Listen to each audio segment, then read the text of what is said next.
They wanted her land. They wanted her history. They gave her 30 days to walk away with nothing. But they underestimated her grit. In a dark lock shed, she didn't find a bailout. She found a rusted 1963 mechanical monster. It was a dangerous gamble that could end her life or save everything her family ever built. In the summer of 1985, the American Midwest was not merely experiencing a cyclical economic downturn. It was undergoing a quiet, brutal execution. The topsoil of Nebraska, rich, dark, and gathered over millennia, had transformed into a financial graveyard for generations of pioneer ambition. The primary catalyst was a devastating combination of macroeconomic forces completely beyond the control of the men who worked the land. Federal Reserve policies designed to curb national inflation had driven agricultural operating interest rates to an unimaginable, ruinous 18%. Simultaneously, global commodity markets collapsed, sending wheat prices cratering far below the literal cost of the diesel fuel, fertilizer, and seed required to harvest it. Across Otto County, the heavy summer air hung thick with a suffocating scent of unharvested grain and desperate, late-night arithmetic. Every Saturday morning, the local newspapers grew visibly thicker with foreclosure notices, their stark black columns reading like casualty lists from an undeclared economic war against the independent family structure. Neighbors who had traded heavy machinery, shared combines, and raised barns together for decades now actively avoided looking each other in the eye at the local filling station. There was a pervasive, unspoken terror that one man's bankruptcy might be the invisible financial contagion that ruined the next homestead down the road. The very system that had securely fed a growing nation for 2 centuries had suddenly turned on its own producers, grinding multi-generational, independent family operators into cold corporate ledger lines. The local grain elevators, once bustling symbols of rural prosperity and community pride, stood as silent monuments to an ongoing liquidation. Equipment dealerships were packed with repossessed tractors that no one could afford to buy, their pristine paint peeling under the harsh, unyielding elements. Land that had been cleared by hand and held through decades of erratic weather was being evaluated solely by out-of-state banking syndicates who viewed the soil not as a living legacy, but as a depreciating asset to be consolidated. For the farmers of Otto County, the American dream had been replaced by a daily struggle against the clock, an exhausting existence where raw human labor was no longer enough to push back the encroaching tide of institutional debt. The midday sun beat down upon County Road 9 with the unyielding force of a blacksmith's hammer, baking the clay driveway until the ground cracked open like old porcelain. The horizon did not merely shimmer. It vibrated with an oppressive, dry heat that made the distant cottonwoods resemble a distorted mirage. From the graying timber porch of the main farmhouse, a damp rag pressed tightly against the back of a weathered neck, there was only the silent, tense observation of a rising dust plume in the distance. The approach was slow, calculated, and entirely deliberate. It was a vehicle that did not belong to the gravel, the grit, or the hard realities of rural life. A silver Lincoln Town Car, its pristine chrome capturing the blinding glare of the August sky. The vehicle moved along the washboard road with the clinical indifference of a hearse traveling through a cemetery, leaving a thick trail of white dust in its wake. Behind the wheel sat the senior loan officer from the First National Bank of Omaha, a man whose tailored suit and soft hands had never known the rough bite of an iron wrench or the sting of raw chemical fertilizer. The heavy car ground to a halt in the driveway, its engine purring softly before going silent. The loan officer stepped out into the suffocating 95-degree humidity, immediately adjusting a silk necktie that seemed completely out of place amidst the rusted grain bins and the fading paint of the old barns. He carried a premium leather briefcase that felt heavier than a lead coffin. There was no handshake offered across the porch railing, nor would one have been accepted. The social distance between the financial institution and the homestead had grown too vast to bridge with simple pleasantries. The loan officer opened his case on the hood of a sedan, extracting a thick stack of crisp white documents with a clinical, practiced sympathy that did nothing to soften the blow. The operating loan was now 90 days past due, and the farm's remaining equity had completely evaporated in the wake of the market crash. The message from the boardroom was an absolute ultimatum, delivered with the finality of a judge's gavel. 30 days to voluntarily liquidate the machinery, sign over the deed, and vacate the property, or the county sheriff would enforce a public auction on the courthouse steps. The silver sedan retreated down County Road 9, leaving a heavy white haze that settled slowly over the mailbox. Left behind on the weathered timber of the porch rail lay the thick sheaf of legal notices, the crisp paper already curling under the intense afternoon heat. The documents represented the systematic erasure of 1,200 acres of prime dryland dirt, a property that had been bound to a single-family bloodline since 1892. This was the ground broken by ancestors who had arrived with nothing but mule teams, walking plowshares, and an unyielding endurance against the elements. The soil had been held together through the catastrophic dust storms of the 1930s, when the sky turned black at noon and the topsoil drifted like heavy winter snow against the fence lines. Henry Carter had maintained this acreage through the post-war recessions through sheer, stubborn refusal to yield to despair, trading livestock for seed and patching together old machinery when new parts were an impossible luxury. Every acre had been paid for in physical sweat, fractured bone, and a deep reverence for the life cycle of the grain. Now the math of 1985 had turned that historic survival into a mathematical impossibility. 50,000 bushels of premium hard red winter wheat stood ripe in the surrounding fields, a golden sea vibrating under the prairie wind. Yet, under the current market structure, running the combines was an act of financial self-destruction. The cost of diesel fuel, operator labor, and mechanical maintenance to cut an acre of wheat sat firmly at $3 a bushel, while the local elevator was offering an insulting $2.42 at the scale. Every turn of the combine cylinder did not build wealth. It deepened the financial grave. To proceed with the traditional harvest meant spending money that did not exist to deliver a loss to a bank that had already canceled the credit lines. To let the grain rot in the field, however, felt like a desecration of everything the previous generations had died to preserve. The family legacy was trapped between the unyielding reality of the ledger book and the sacred duty of the harvest, with the clock relentlessly ticking away the remaining 30 days of ownership. The foreclosure documents lay like a heavy stone on the dirt yard, but the gaze of the homestead shifted past the modern grain bins toward the western tree line. There, partially obscured by overgrowth, sat the old corrugated steel pole barn. The structure had been leaning noticeably to the left since a rogue tornado brushed past the property line in the summer of 1974, its metal skin tarnished to a dull, weathered gray. The massive double sliding doors of the building had been bound together with thick logging chains and secured with a heavy cast-iron padlock since 1968. That was the exact year a disastrous obsession with non-traditional engineering had nearly bankrupted the family the first time, a mechanical gamble that had turned the farm into an object of ridicule among the traditionalists at the local cooperative. For nearly 2 decades, the building had remained an untouched vault, a quiet monument to a father's radical frustration with the grain markets. Retrieving a pair of heavy, 3-foot bolt cutters from a main maintenance shop, the approach to the old structure felt like an excavation of buried history. The jaws of the cutters bit into the brittle, rusted shackle of the ancient padlock. With a sharp metallic fracture that echoed across the quiet yard, the iron failed, and the heavy logging chains clattered down against the dry earth. Grasping the recessed handle of the wooden frame, a hard, straining pull was required to force the sliding tracks to move. The rollers shrieked in protest against decades of accumulated rust, slowly opening a gap that disturbed a generation of nesting barn swallows and a thick curtain of gray dust. The air that rolled out from the darkness was instantly cold, stale, and dense with the smells of decomposed canvas, ancient lubricating grease, and dry rot.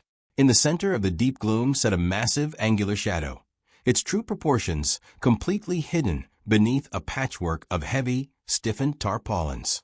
The canvas had hardened into a protective shell over 27 years of isolation, preserving a mechanical secret that was about to be forced into the daylight as the final option against the bank.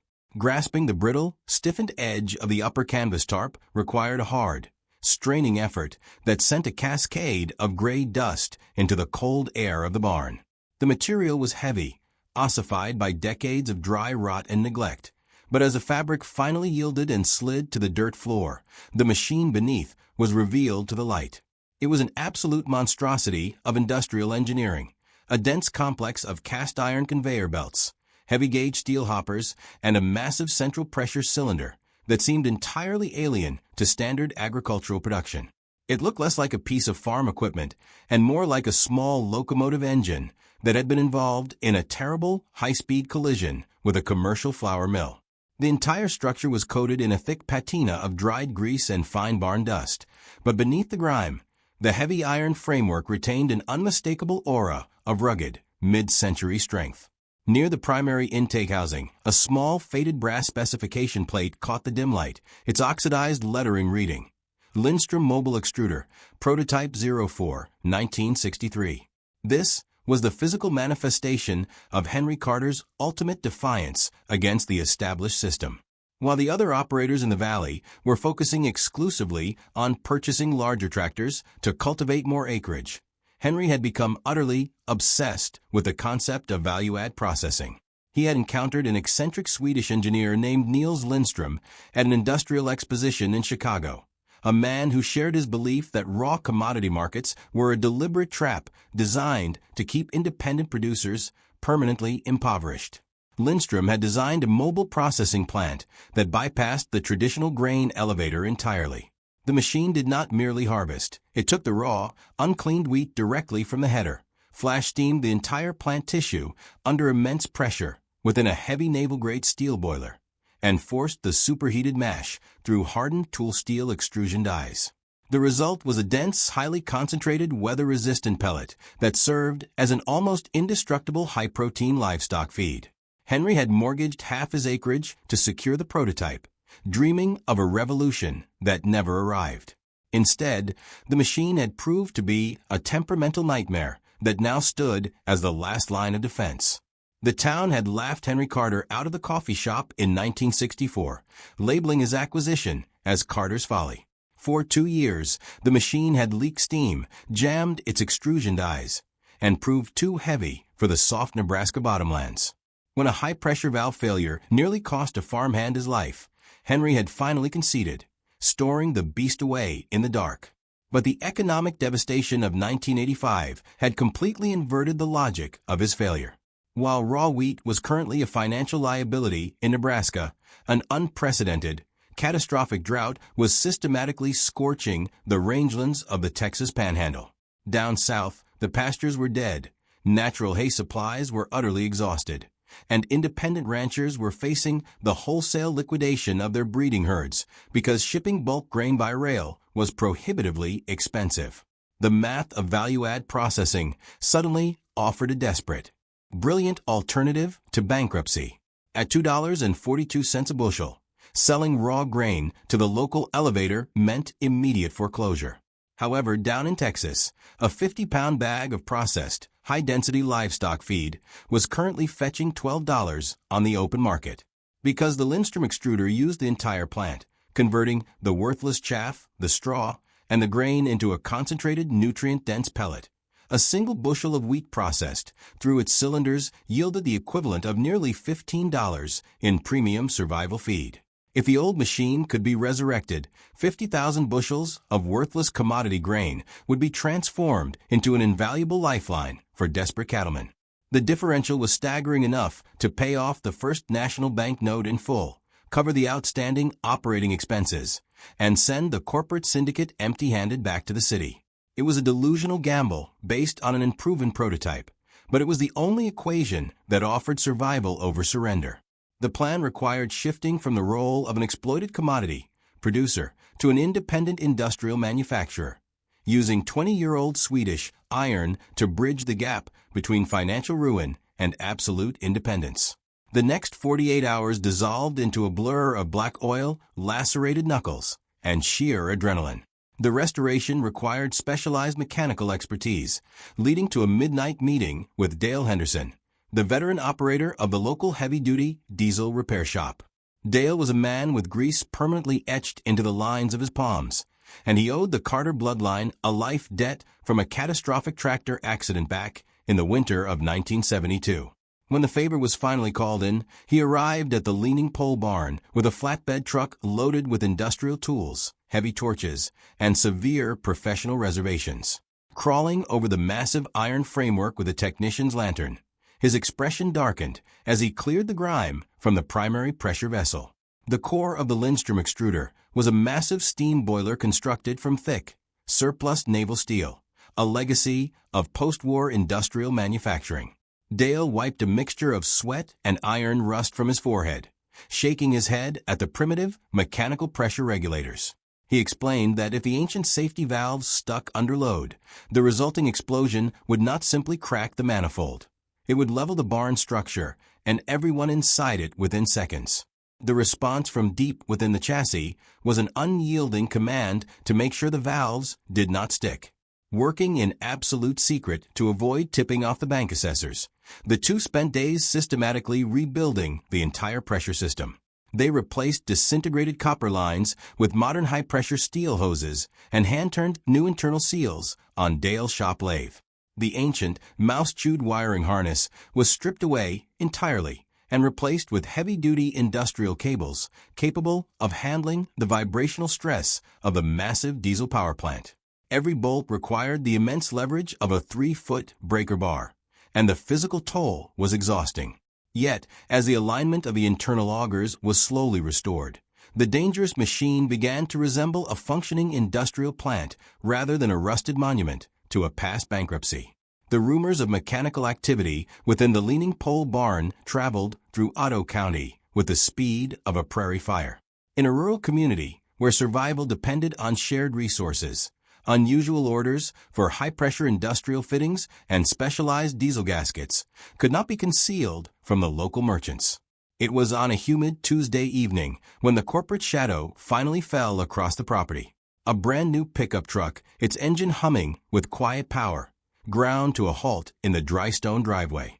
Out stepped Calvin Blackwood, the industrial agricultural magnate who viewed the soil only through the detached lens of a corporate spreadsheet. His boots were clean, never having known the deep mud of a midnight harvest, and his tailored clothes stood in stark contrast to the grease-blackened environment of the workshop. He stepped into the dim, amber light of the barn, a condescending smirk playing on his lips as his eyes scanned the disassembled iron guts of a Lindstrom extruder. Blackwood did not offer a greeting. He corporate-style reached into his vest pocket and produced a pre-printed bank check, placing it deliberately on the corner of a grease-stained workbench. He offered $10,000 above the principal banknote as the immediate cash settlement, presenting it as an act of personal charity to a bankrupt neighbor. It was a pathetic, insulting sum for a century of ancestral heritage, but it was $10,000 more than the bank would leave behind after the public auction. He stated coldly that the old prototype was nothing but a dangerous piece of scrap metal, and that continuing to play mechanic would only result in a hospital visit or worse. He advised taking the money, moving to the city, and allowing a modern, automated enterprise to manage the acreage.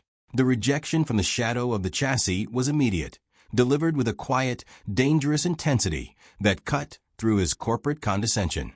Blackwood pocketed the paper, his false pleasantry evaporating into an open threat as he warned that he would purchase the land for pennies on the courthouse steps regardless, leaving with the promise that he would send flowers when the old naval boiler inevitably ruptured. By the end of the third week, the 30-day deadline had compressed to a mere 7 days, and the tension inside the Leaning Pole barn was palpable. Every usable component had been aggressively cannibalized from 3 junk harvesters, and a modern thermostat had been successfully retrofitted to the ancient boiler assembly. On a sweltering Tuesday afternoon, the primary fuel tanks were topped with diesel, and the massive water reservoir was filled to capacity.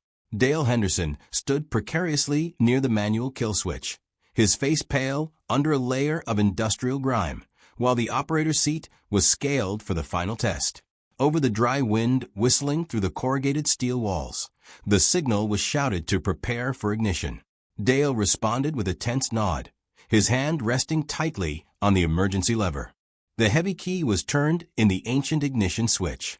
The primary diesel power plant cranked with a slow, agonizing groan that vibrated violently through the entire iron chassis and into the dirt floorboards.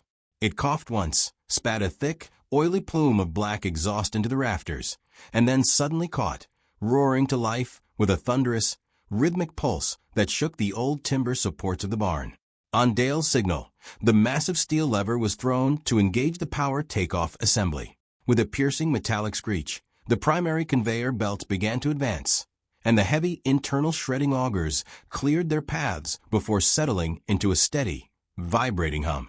The steam gauges began their terrifying climb into the critical zone, 70 pounds per square inch, 90, then stabilizing unsteadily at 120. A front-end loader advanced, dumping a massive bucket of raw, uncleaned winter wheat directly into the receiving hopper. The Lindstrom extruder took the grain with a violent, grinding hunger, forcing the raw material into the superheated, steaming cylinder. Intense steam began to hiss aggressively from the pressure release vents, instantly transforming the dark interior of the barn into a blinding, suffocating sauna. 10 seconds passed, then 20, as the team stared at the rear discharge chute. Suddenly, a violent mechanical shudder ripped through the entire length of the frame, followed by a sharp, metallic clank. The engine bogged down heavily, black smoke pouring from the stack as the entire mechanism jammed solid, leaving nothing but the sickening smell of carbonized grain. The silence inside the farmhouse was absolute, broken only by the rhythmic ticking of the kitchen clock and the distant, mocking whistle of the prairie wind. The disastrous jam had left the extrusion chute packed solid with a substance resembling industrial ceramic, and the final auction notices were already being set in the county newspaper's printing press. Under the pale amber light of a single overhead bulb, the old, oil-stained operator's manual written by Niels Lindstrom was spread across the table. The pages were yellowed with age, the typewriter ink fading, and the technical notes written in a fractured, dense English that required line-by-line decryption. The fingers traced the faded diagrams of the die matrix until they stopped at a heavily underlined troubleshooting entry regarding internal friction anomalies. The text revealed a fundamental flaw not in the machine's engineering, but in the environment of its operation. Lindstrom had designed the mobile extruder in Sweden, a region characterized by damp autumn mornings and high-moisture European cereal crops. The machine relied on the ambient water trapped within the green stalks and wet hulls to generate a thin, protective steam cushion between the compressed mash and the walls of the hardened tool steel dies. The Nebraska winter wheat, standing in the fields, however, had dried down to a mere 8% moisture content during the intense August heat wave. Without sufficient internal water, the immense friction of the extrusion process was essentially baking the raw grain into a solid brick of concrete before it could pass through the exit ports. An immense surge of adrenaline shattered the exhaustion of the night. Racing into the pitch-black yard without calling for assistance, a high-pressure washdown hose was connected to the main well spigot and dragged into the darkness of a leaning barn. The nozzle was opened wide, systematically spraying down the massive pile of harvested grain until the stalks were completely saturated, mimicking the heavy dew of a Scandinavian harvest. Clambering back into the operator's seat, the heavy ignition key was turned once more. The diesel engine roared back to life, the power takeoff was thrown, and the pressure gauges stabilized. As the wet grain was forced into the hopper, the machine emitted a deeper, more resonant note. From the rear discharge chute, a steady, glorious stream of dense, perfectly formed golden cylinders began to cascade into the collection bins, singing a thunderous song of economic defiance into the Nebraska night. The euphoria of the successful test did not outlast the rising morning sun. Proving the machine could function in the controlled environment of a barn was a modest victory. The true challenge lay in processing 50,000 bushels of wheat across 1,200 acres in less than a week. At 4 a.m, under the pale glow of a desk lamp, the topographical map of the farm was spread out between the team. The Lindstrom unit had been designed as a mobile processing rig, equipped with a heavy-duty iron tow bar for field operations. The strategy was finalized. Hitch the 10-ton steam processor directly behind the primary John Deere harvester. Wyatt Jennings, the young hand who had worked the land since he could drive a tractor, would operate the lead combine, bypassing the standard grain-holding tank to route the raw, shredded stalks directly into the extruder's intake hopper via a custom-fabricated steel auger.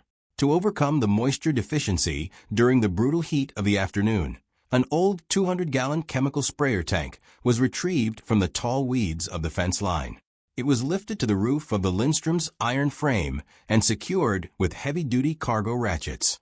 A gravity-fed drip line was then plumbed directly into the primary mill housing, allowing for a precise, continuous stream of water to be introduced into the dry grain the moment it was cut by the harvester's header. It was a terrifying, fragile configuration, a moving industrial dreadnought of iron, steam, and makeshift engineering. But it was the only way to maintain the necessary moisture ratio while the sun baked the fields.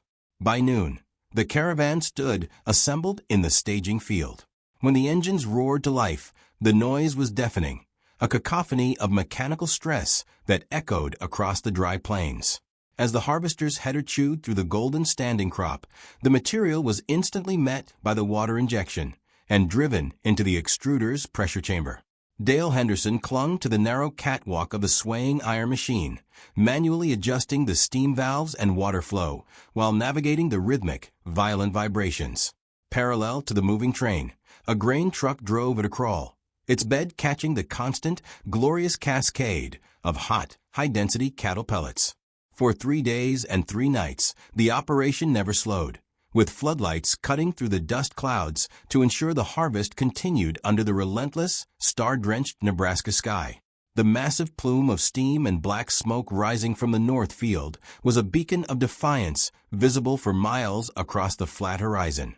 It was a sign that the iron prototype was doing exactly what it was designed to do, creating wealth from waste.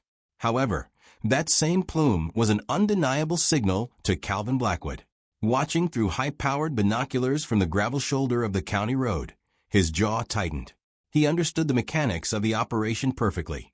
If that processed feed left the property, the bank's lien would be satisfied in full, the auction would be canceled, and his contract to consolidate the acreage would dissolve. He knew he could not stop the harvest physically without trespassing, so he chose to weaponize the system itself. Blackwood drove directly to the Regional Cooperative Exchange, a sterile building that served as the bottleneck for all agricultural movement in the valley. Inside the air-conditioned office, Thomas Sterling, the weighmaster responsible for certifying the weight and quality of all outbound agricultural freight, sat behind a mahogany desk. Blackwood did not need to shout. He owned a controlling interest in the co-op's board of directors, and his leverage was absolute. He walked into the office, his presence bringing an immediate, heavy silence.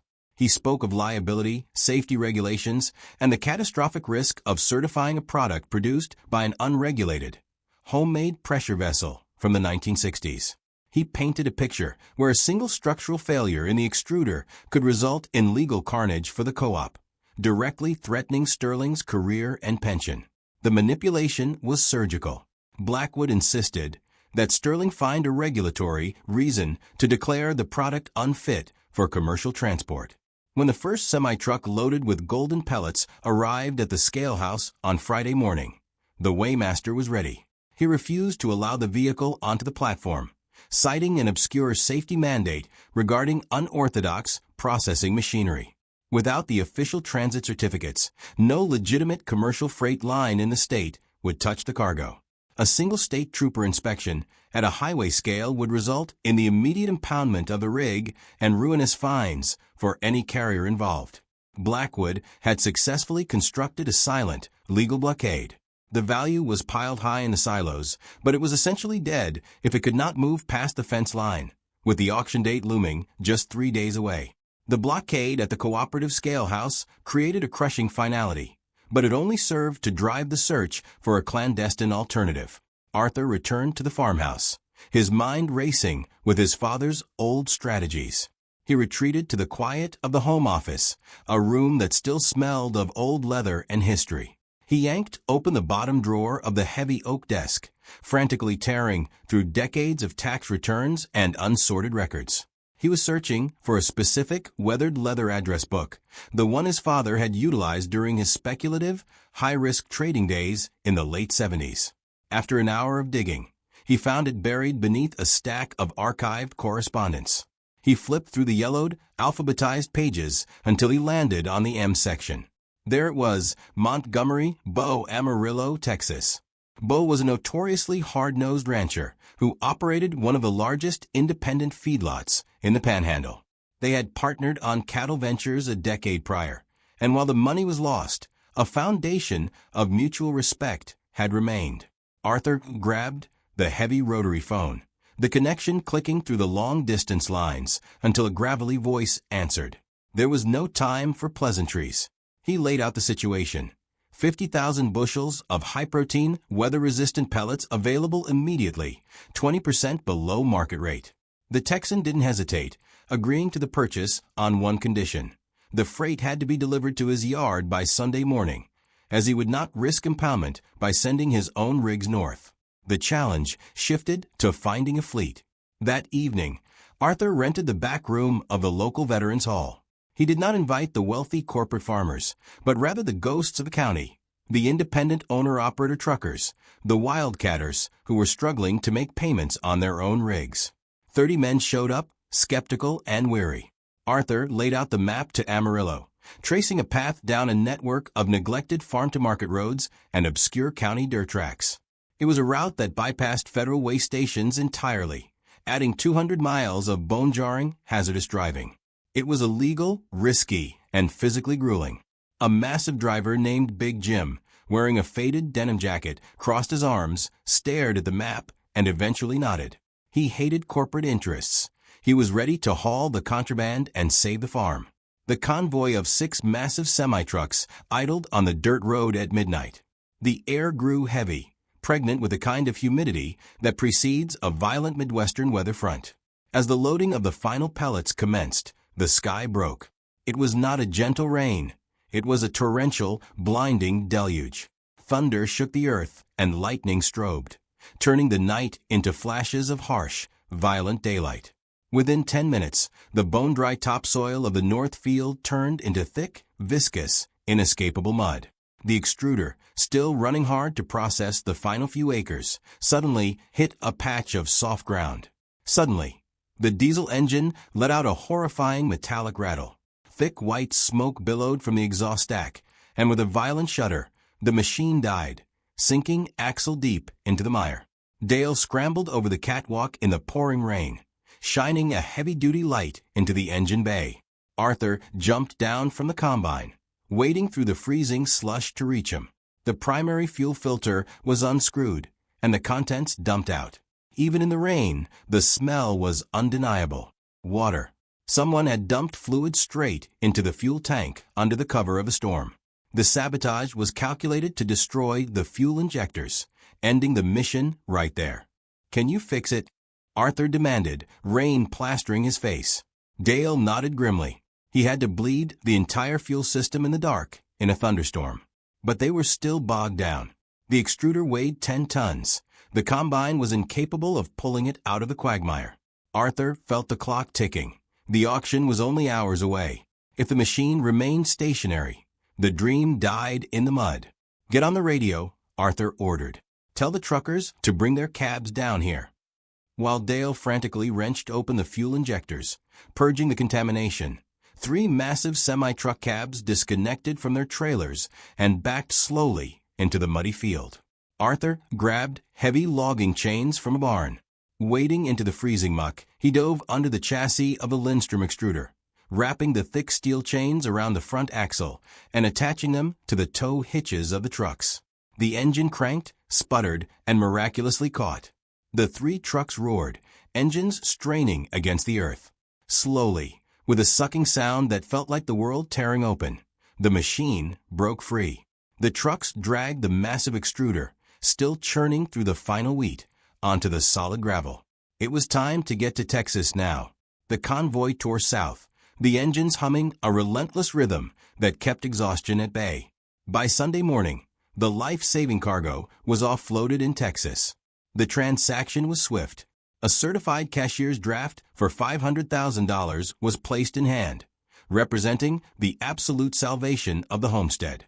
Arthur boarded the waiting twin-engine plane, the pilot pushing the throttle forward. The roar of the engines drowned out the lingering tension of the past week.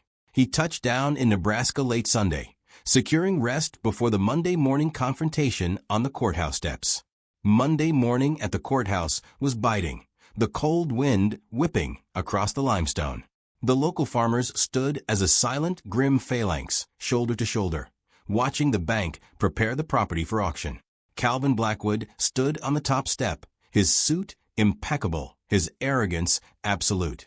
He checked his gold watch, offering a smug, triumphant smile to the bank officer. The property was as good as his.